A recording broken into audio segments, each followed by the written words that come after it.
And yes, nandito po tayo sa Art Ina Island.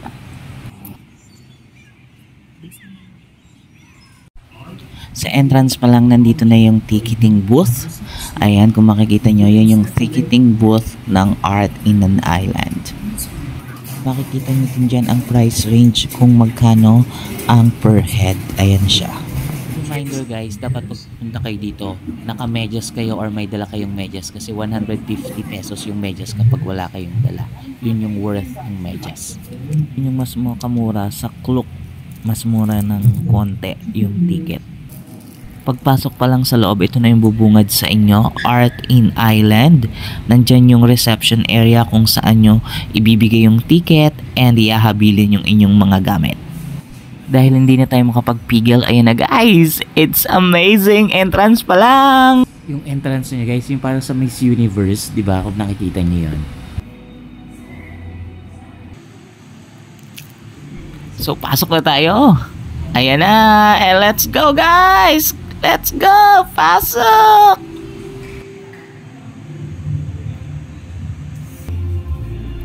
Eto na guys, unang bumungad sa amin. Ang napakagandang ambience na to. Amazing! Flooring, walling. Wow! Para kang nasa Z-vibes.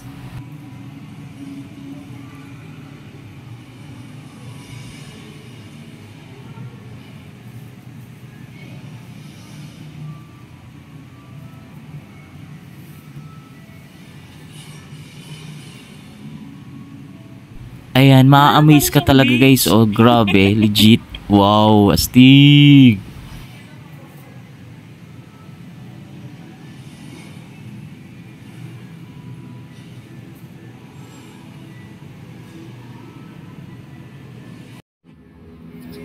Guys, nasa dagat na ako.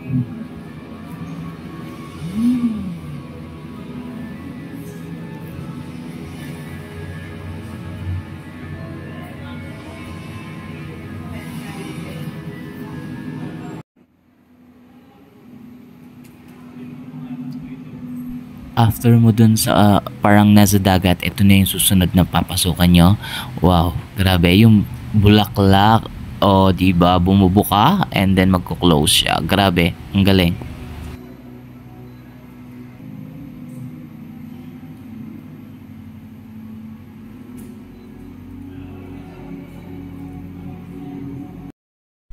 And ito naman yung Light of the Sea na tinatawag. Dito sa Light of the Sea, ayan, kung makikita nyo yung mga under the sea water like fish, turtles, dolphins, at kung ano-ano pang sea creatures dyan yung makikita sa Light of the Sea. Wow, ang ganda guys. Para ka talagang nasa ilalim ng dagat.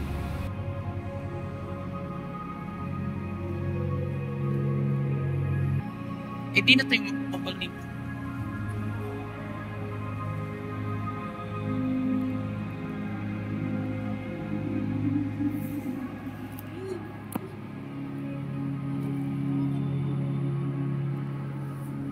At dahil nga natuwa ako, ayan, parang gusto ko nang lumangoy kasama ng mga dolphin. Ayan no, nakakatuwa guys. Ang saya-saya. Super enjoy!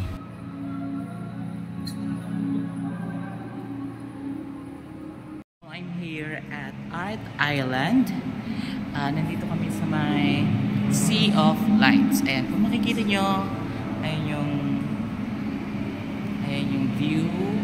Sea of Lights. Ayan, there's a dolphin, a turtle, and then a big fish.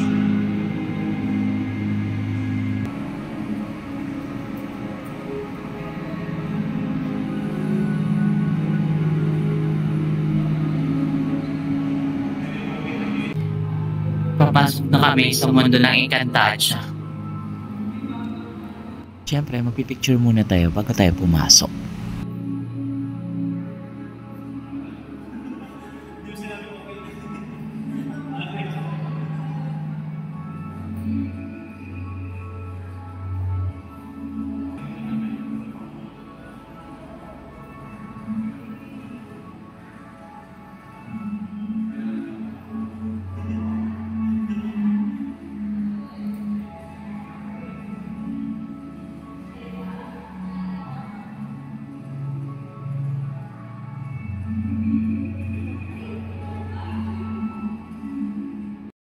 Yung vibes niya guys sa loob, parang kang nasa isang magical place kung saan kasama mo yung mga mahiwagang hayop, mahiwagang paligid.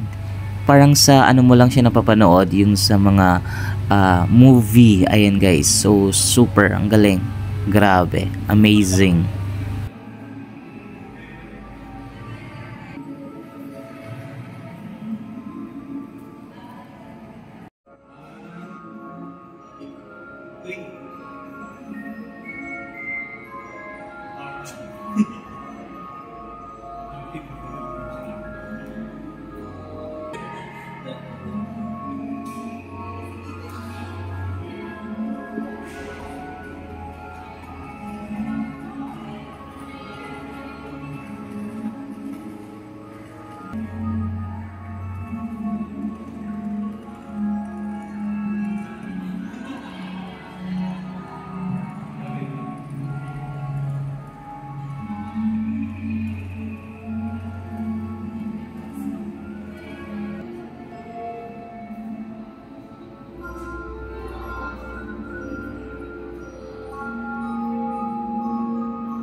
Wow!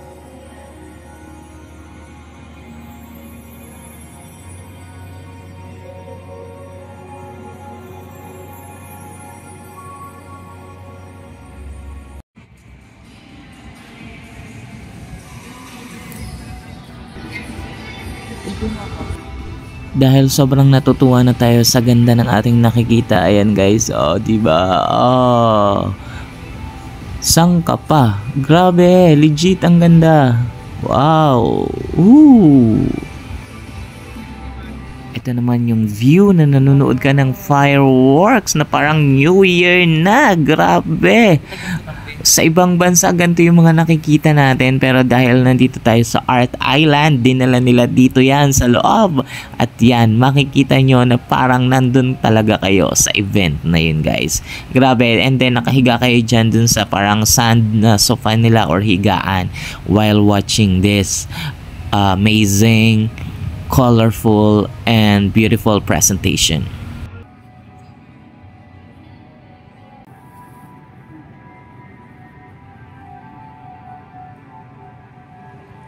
Etong susunod na vibe, wow, grabe.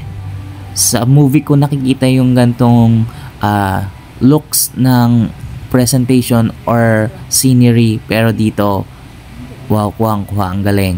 And then, you can go to the beach style, ayan, dun sa gilid, para style nagbi-beach ka lang. So, I will do that guys. Let's see!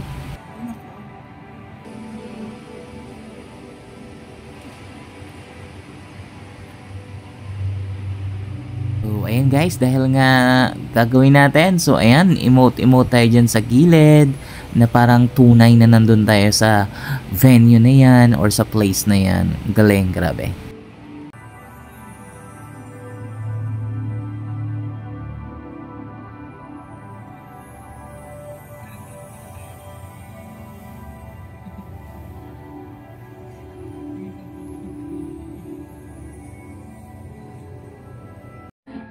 sunod nating papasukin ang hiwaga ng Pilipinas, kung saan guys dito natin makikita yung mga beautiful scenery of the Philippines, like the Mayon Volcano,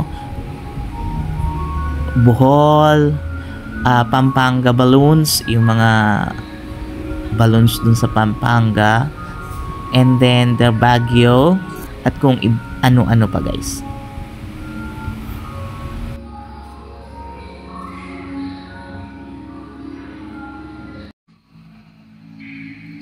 So, eto na nga siya guys. Ito na yung loob ng hiwaga ng Pilipinas, kung saan nyo makikita yung mga places na nakikita talaga dito sa Philippines. So, let's take it out and let's take some pictures.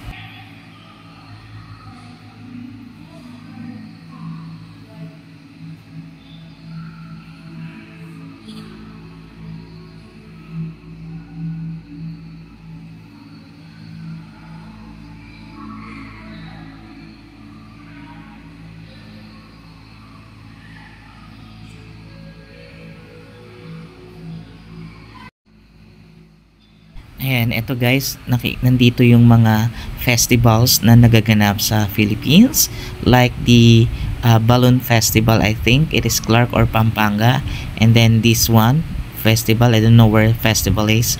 Ayan guys.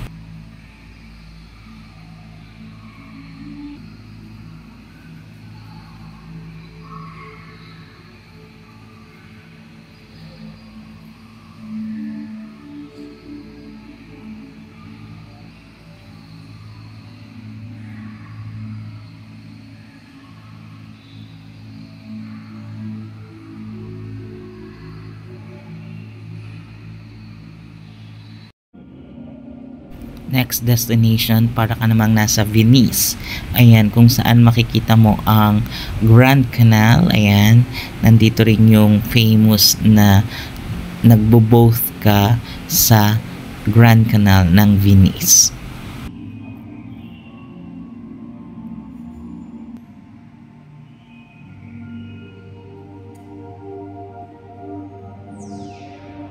Yung ambience niya sa loob na parang mga nasa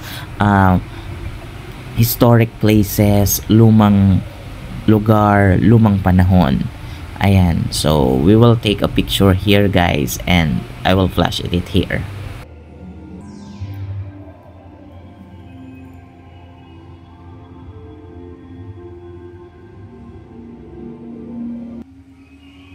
At ngayon, pasukin naman natin ang mabulaklak na lugar ng Encantadia. Char! Joke lang. Ayan, ito rin makikita nyo dito sa loob ng Art in the Island. Itong napakagandang scenery na to. Mga flowers. I don't know what's flowers this. I think it is daisy.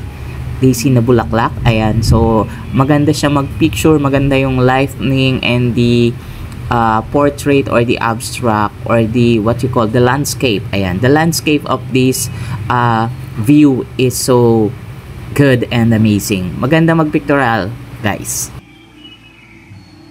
Ito yung mga sample photos na kinuha namin or na-take namin sa view na to.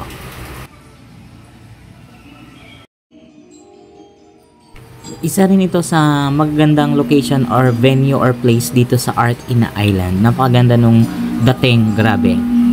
Mas magandang mag-picture or mag-take dito ng video kung kayo lang yung tao sa loob, walang ibang kasama. Kasi nagre-reflect all over the places.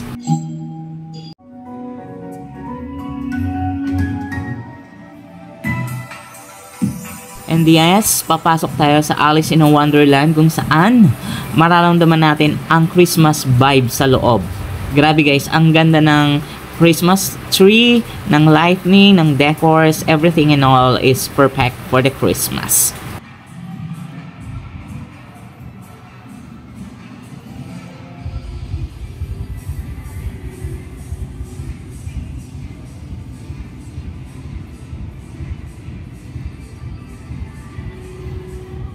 So dahil na-amaze ako dito sa ganda ng view and aesthetic nitong car with the gift sa ibabaw, kaya ayan, binidyo ko and then sumakay ako dyan guys.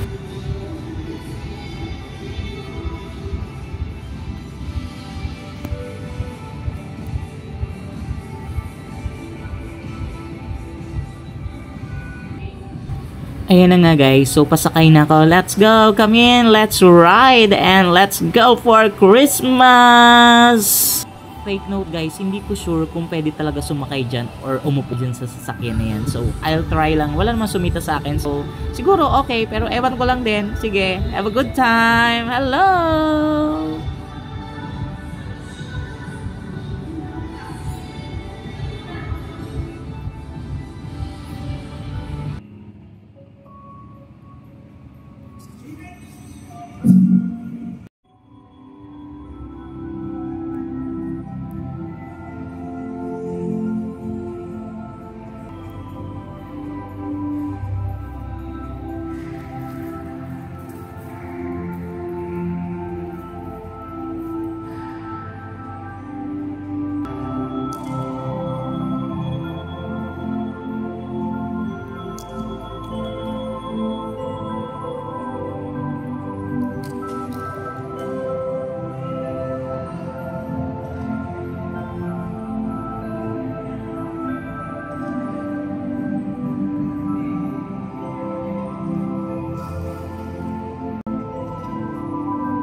Ayan, papasok na kami sa Winter Wonderland.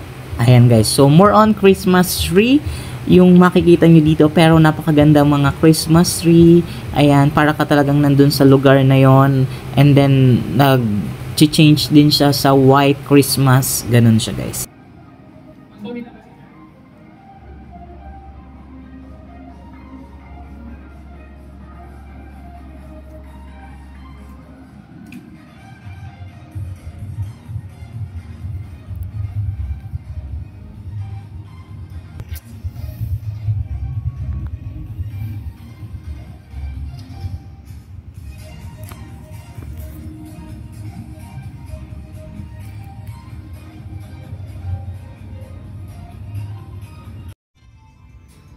So, ayun nga guys, nag-change yung mood nung place sa White Christmas. Ayan, kung makikita nyo, para talaga may mga snow.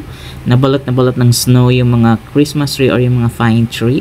Ayan, so we will take some pictures here para naman hindi sayang yung pagpunta natin dito sa venue or sa spot na to.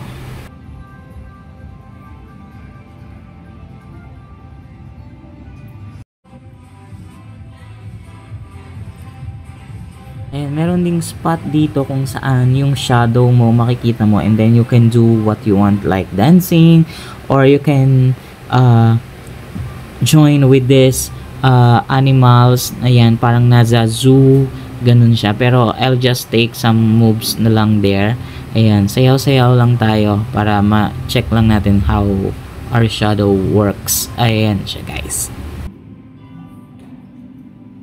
And that's all guys. Thank you for watching. Ayan, Art in Island. Dito po yan sa Cubao, Quezon City.